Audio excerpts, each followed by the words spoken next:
Sorry, just needed to get some nice little I don't have any ice, but I'll wiggle. refreshing glass of water sound effects in there. Sound effects. So tell us, how long have you been playing Magic? Okay. Well, my name's Daniel, and I've been playing Magic since 2017, I think. My brother got me a deck a few years ago, and he was really into it, so I started playing. A few years ago, I remember early 2000s in the neighbor's basement. I remember it like it was yesterday. Are you doing like a war flashback right now?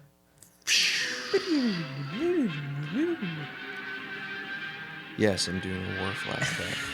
So, neighbor's basement, 1999. The bombs are dropping. Everyone's scared. Hide in your basement. It's Y2K. Y2K. Here I am in my neighbor's basement. And we have Hot Wheels on the tracks with with the spinners. See, that's why you got the pop Listen to culture. me. Listen to me. The spinners, the Hot Wheels spinners.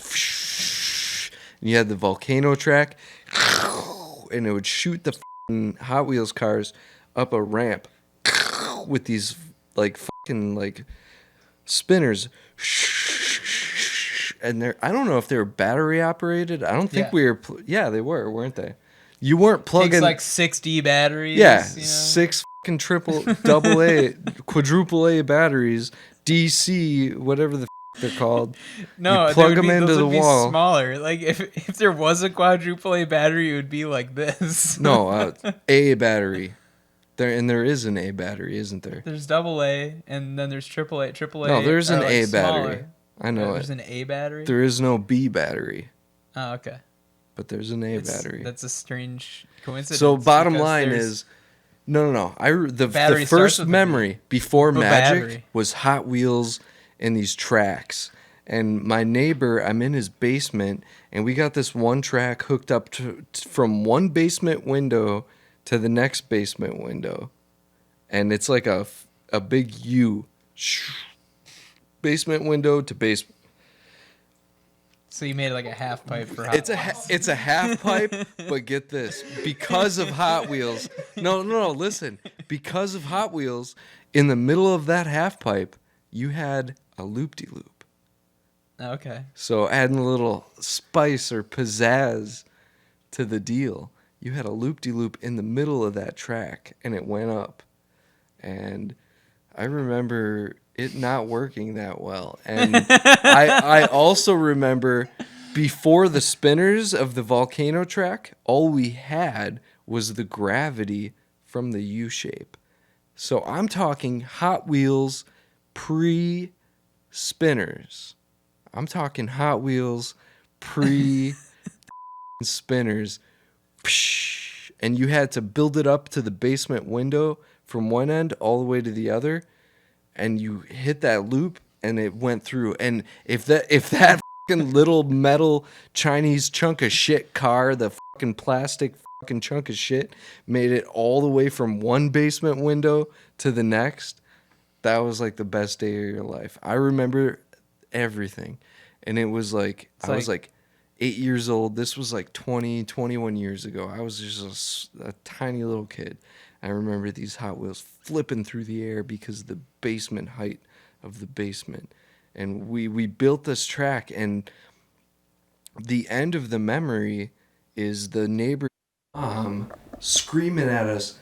I don't know what she was yelling about, but she was really mad that we were laughing or we were loud. I don't know if we were loud or if we were like spinning Hot Wheels through the air in the basement or whatever. But the bottom line is it came down to that, and then we had to find something else. Hot Wheels were out of the question. It was too loud. It was too much mess. There was a racetrack that went from one window of the basement to the next, and there was a loop-de-loop, and there was fun and excitement, and that mom didn't want that fun and excitement in that basement. So next thing I know, She was like, "This is a gateway." You guys it was a gateway to too much excitement, and really in the end we were just like, can we actually get this one Hot Wheel to fly to the other basement window? Do we have enough track? Do we have enough power? And I honestly think we got it like up the other end of the track, but it wasn't going up to the top, and it wasn't that volcano thing that we had. We had this volcano thing. This wasn't in the neighbor's basement. This was in our territory. We had this volcano track, and you hook it up, and it sends the Hot Wheels up through the top of like a volcano with these spinner things with the triple AA batteries and all the DC D batteries. You hook up like 6 D batteries and like 4 AA's with wiring and stuff, and you're like trying to make it more powerful than store bought. You got because that's the thing, when you buy Hot Wheels, you're like, this was like a $70 volcano Hot Wheels track that I bought from Toys R Us. And now I'm going to hook up a lawnmower engine to the Hot Wheels track, and I'm going to make these Hot Wheels fly. You know what I mean? No, do you remember we had that transformer from Grandpa, and you could change the voltage? Oh, those we had Robbie, the alligator clips. Don't bring up the Transformers. I remember our older brother flopping my expensive Transformer because it had wings. He'd take that thing and it was fragile. It was very fragile. All the pieces of the Transformer were just super fragile, and it was like delicate, and you'd very carefully move the wings and stuff around. He'd take that thing and just and he was smashing it. That was traumatizing. I don't want to remember the traumatizing memories. I'm not talking about a Transformer. I'm talking about like a power Transformers, robots in disguise. Like a power unit that you can change the voltage that plugs into the wall. For the Hot Wheels? Yeah, because we used to hook the alligator clips and change the voltage and make them spin really fast with the Transformer. Do you remember that? I think we're getting a little over our heads here, to be honest. Okay, so Robbie did a quick edit live on the video. Transformers Robots in Disguise is another chapter. We'll get into that later. Dan remembers Transformers. We'll Beast say, Wars was like Robbie's talking about Beast power Wars. ship. Yeah, Beast Wars. A power unit. Beast Wars were fucking huge because they were cooler than Transformers, but they weren't as popular. And no, don't laugh. Beast Wars. It was badass. Trust me. I went back and watched the show. The show's terrible.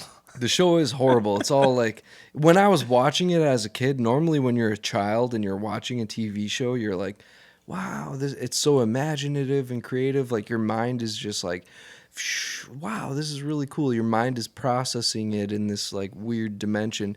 But on that show, when I was a child, I remember watching that show and thinking, this is really, really fucking corny. Like, but like, it was Beast Wars though. It was Beast Wars, so I needed to watch. Like, I needed to know what happened. It didn't matter if it was corny, but Beast Wars was straight up low budget.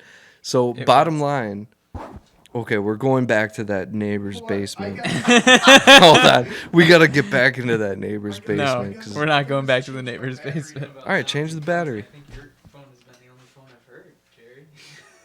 Well, we won't worry about that then. I like this. I like that. I didn't know how it was gonna be with the double riser. But you're right. It like turned into like a standing desk. Which is nice. I might take you up on a beer. This is the only spotted cow, and it's my favorite beer. Oh. I have Rolling Rock, Spotted Cow, or you can have I can make you an old fashioned. Would you like that to start off? Rolling Rock is fine. Rolling Rock. Okay. Boom the shot. Boom the shot. Are we rolling? Oh No, shit! Yeah. I'm late. All right. Holy fuck, Dan! This couch isn't big enough for the both of us. It's a perfect like 2-person panel couch. It's a perfect 1.5 person couch, if you ask me. Jerry, are you uncomfortable? Is this too Pull your close? mic in. Are you too close to me? No. If you could, I mean, I could touch your leg if that would make it more. If you want this leg down on the ground, I like sitting with a cross leg. If I go like this, could we touch feet? I would rather that didn't happen, is what I would prefer. So, back to the Beast Wars. Or Beast Wars! No. Back to the Hot Wheels. That's what it was. Hot Wheels were too loud. My neighbor's mom was like tripping out on us. And the thing is, she was like, I think she was really religious. And she was like, you know, so when she was tripping out on us, if you looked back, she was probably just like, hey, knock it off. And then we were all just like, holy fuck, man. She's like raising her voice. She's yelling at us. And it was really scary. But in retrospect, it was just her going, hey, quiet down. And then everybody, it was like, it would be like an alcoholic father whipping a empty bottle of whiskey at the wall. That's what it felt like. So that happened. And then the next memory flashes forward to we're in my neighbor's room and we're playing, and I'm watching. I'm like 9 years old. We're watching a Magic game. And I'm like, you know, it's just cards. Like, you know, how fun can that be? And I'm like staring and watching, and I'm like a little kid. My brother's like 3 years older than me, and the neighbor's like 4 or 5 years older than me. I'm like, well, you know, how fun can this be? And I start like there's a feeling in the room because of the cards. There's like, it might sound weird. A lot of people understand this. There's like a smell to the cards. There's like, especially back then when they were making everything in America, and it was like I don't know if it was like an American thing or whatever it was, but back then, like in the 90s, that might have been it. It might have been the 90s or the early 2000s, or when I was a kid. Bottom line was, back then, and you can't go back that far. Like, if I were to talk to you, Dan, about your Magic history, you'd be like, yeah, 2 years ago, my brother showed me these paper cards, and I was like, well, I don't give a shit, and blah, blah, blah, blah. Actually, that's not it. I can tell my story. You go on with yours. I'll go on with mine. So we're sitting in that room, and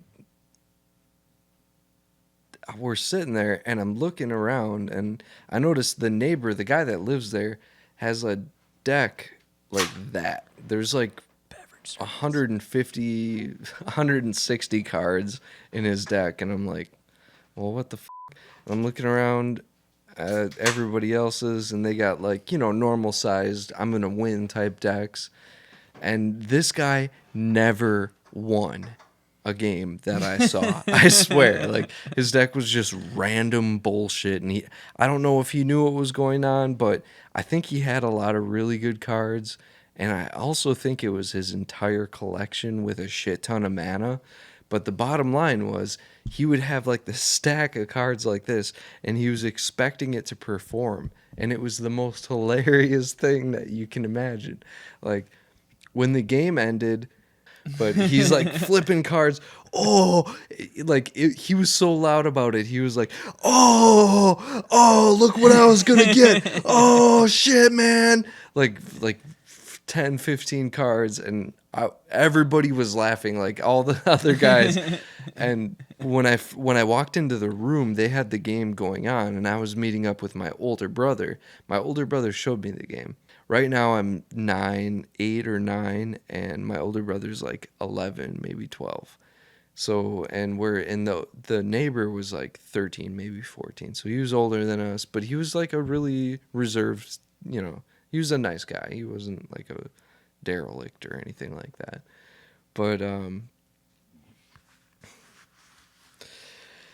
so that's my first memory of Magic, like the very beginning, like the going over to the neighbor's house, and then I got my first deck of cards. It was Judgment Block. I got the green deck from Judgment with the Nantaku and the worms and stuff, and I was looking through the cards, and I was like, wow, this is so strong. I need to play somebody. And the worst part was, when I was that age, my older brother, every game I played, and I bet every game that he played, he cheated.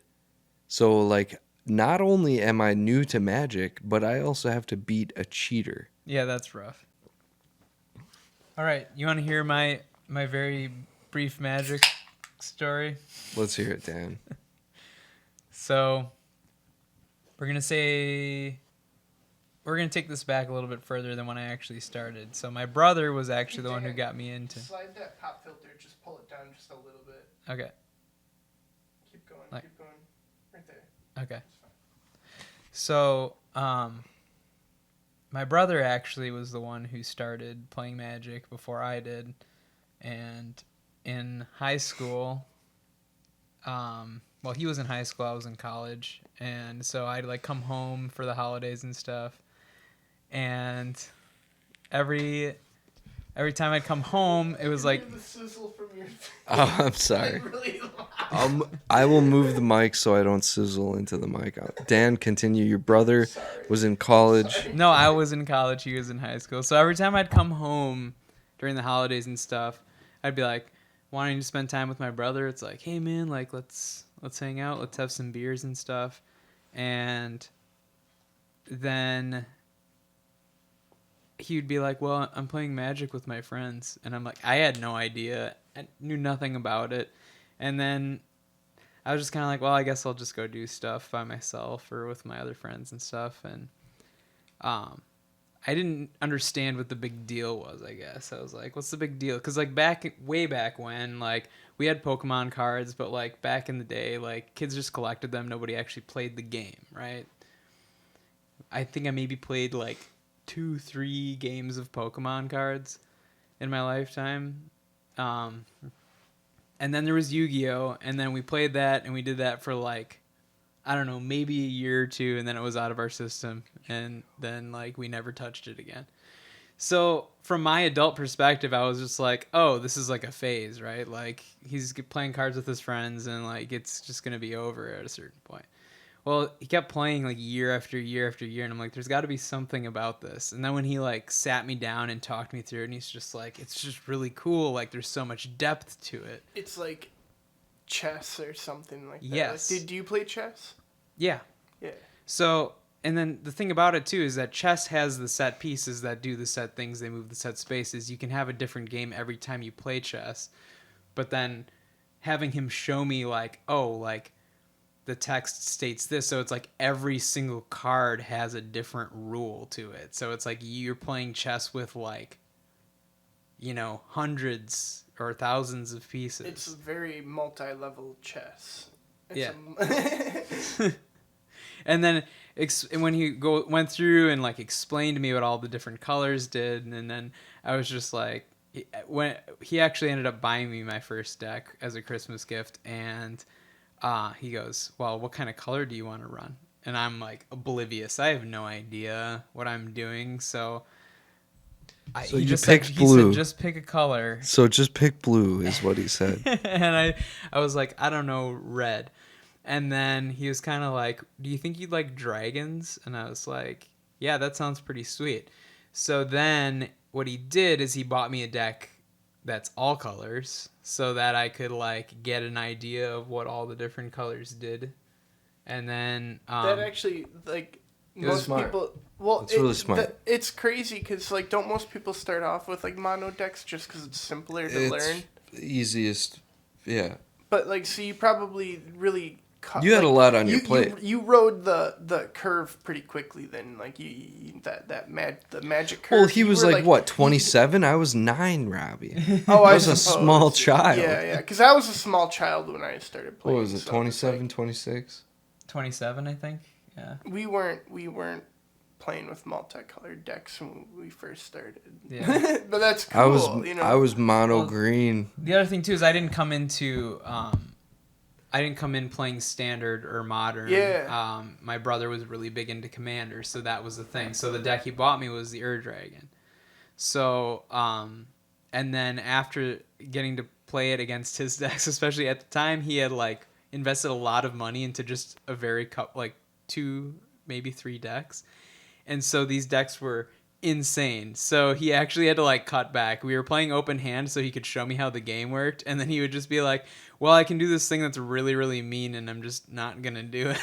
Yeah, I actually, my commander deck's an Ur Dragon, the shapeshift changer for 2 The mana. Scion. He does Scion. Reanimator Scion. So Scion or Dragon will let you search your library for a dragon, and then you actually pitch it into your graveyard. What I told him, with my knowledge and experience, is recursion. Spells. But Recursion spells. Scion not only is mimicking the dragon you pull out of your deck and pitch into your drag yard. What the fuck is that? Yeah, that's what you're creating. A drag yard, yeah. You pitch it into your graveyard, but not only is he doing that, in a sense, with Magic, your life total can be something, your deck size. Remember that guy that I was talking about who had a deck like this?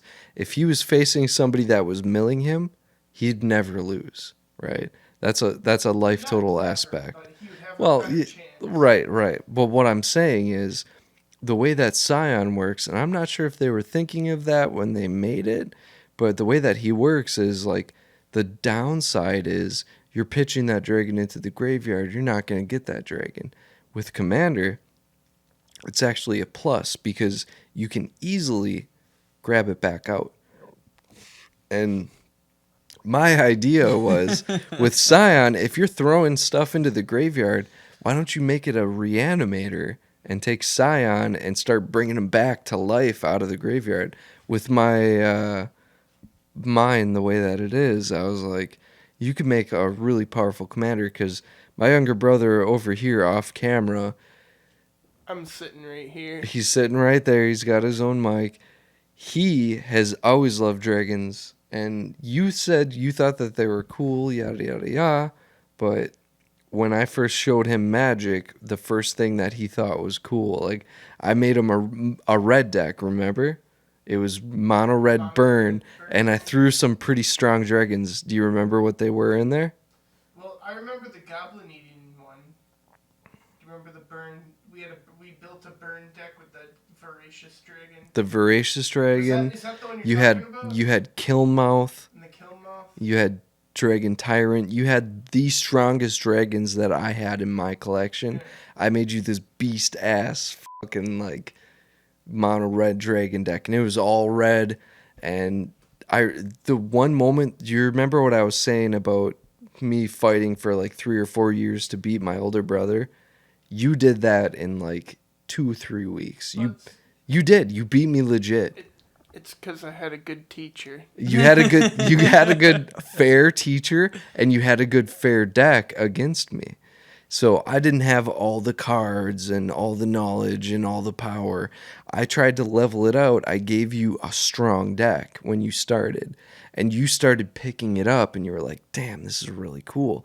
And the coolest thing is when you finally beat me after, like, it was probably like a week or two. It only took you like 2 weeks. And I mean weeks as in like playing like one game every 2 days for 3 weeks.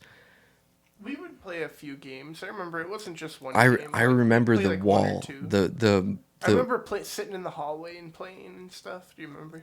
But the thing is it on those games. Okay, imagine talking to a child, Robbie. The child doesn't know anything. You talk to the child like this, you know, blah, blah, blah. That's how I was. And once in a while, I'd let you win. But when I remember when you actually beat me, and I had a smile. I was happy about it. I was like, damn, he did it. He won. So that's my input as far as that goes. But your brother gave you a deck. My story That is was another podcast, but We'll do another Yeah, we're gonna podcast, do another Robbie. podcast about that. We go way back. But Dan, you continue on. Yeah, this dance. What happened? I don't know Were you done? where we left off really. We left off. You were talking about. I got a dragon deck, right? And my brother. Yeah, the dragon deck. My brother, he's got some pretty messed up stuff. I can't remember. Yeah, he runs Thrasios. as a commander, so he's got like a couple like competitive EDH decks. Yeah. And yeah, so he wrecked me a lot, and then finally it was like, well, you're gonna have to like build singles to build your deck and everything, and so he kind of had to like show me the ropes as far as like, oh well, this card would be really good in your deck, or this card wouldn't really do. He's like, I want you to try and figure out what you think might work, and then of course I go like, oh, this card seems really good, and he's like, dude, the mana cost on that is insane. So I was like, it's funny having your younger brother teach you something, but that's what my situation was. But I had a lot of fun learning, and right now I've got 3 commander decks that I play regularly. So I have my Ur Dragon deck, which I have substituted Scion as the commander because it's fun. It moves a little bit quicker. Scion is fucking insane. He's powerful. And then you can just pretty much summon a dragon. You're just like, okay, well, I got my commander out on, the 3rd turn or something like that, because maybe you get some mana ramp right away. So here's the funny thing. I'm going to cut in quick. Back in 2015, that's when Wizards finally started making commander products. Scion the Ur Dragon, when it was released, was like a $2 to $3 card. In 2015, when they started really promoting Commander, people started realizing this card is 4 dragons and it's 4 Commander. And it shot up through the roof. It was like $20-$25 from like a $2 throwaway card in the Time Shifted set with all the, Planar Chaos and all that bullshit going on. I didn't play much back then, but I played enough to know that. You played enough to have one. I opened one. That's the funny part. I opened one. It was like the only pack that I bought. Basically, I opened Scion in like 2013, 2014, and I was like, this is bullshit. This is a shitty card. And I threw it away in my collection. Years later, the thing shoots up to like, like $20-$30. I'm like, damn. And then they reprinted it again, and it dropped back down to basically nothing. Isn't that the one that's in my deck? It is the same card. The only pack from that set that I opened a Scion or a Dragon. And I showed you that years later, and you made a commander deck out of it, and that's your signature. Back to your story, Dan. Back to your story. All right. Well, I mean, I was pretty much at the end of my story, but I was just explaining that. So the 3 decks that I run, one of them's Ur Dragon or Scion, depending on what I'm feeling for that one. And then I have Verena Lich Queen, which I actually... So I made it runs more so like a mono black zombie deck, but I do have counter spells and things of that nature in it. And then my other deck that I run is actually where I got the idea for building a deck around Verena from, which was Aminatu, because that card came in the Aminatu deck. And Aminatu is probably the most badass of the 3 commander decks that I have. Yeah, that sounds really dope. I really want to check that out. I don't know. I don't. We're probably gonna play a game here, aren't we? Yeah, that's the plan, I think. Sweet. I'll probably run Aminatu. Aminatu obviously utilizes the enter the battlefield mechanic. Commander, right? Yep. Yeah. So, just blinking stuff all the time, and then just causing complete and utter chaos for your opponents. Utter chaos. How you doing on that beer? Good. Cheers. Clink. Well, and we're back. Yeah, we're back for sure, man. Crawling through all these tangles of fucking bullshit. He's got a bunch of metal tripods, and it's like a damn playpen from McDonald's. Get in there. I'm in there. Here I So am. this isn't a weird spot for the pop filter because it looks like it's not even over the mic. I don't know. It doesn't sound like you're popping. What do I sound Oh, like? I'm popping. Ooh, ah, I'm fresh. ooh, ah. Robbie, let's do a magical. I'll tell you one thing. After this many years,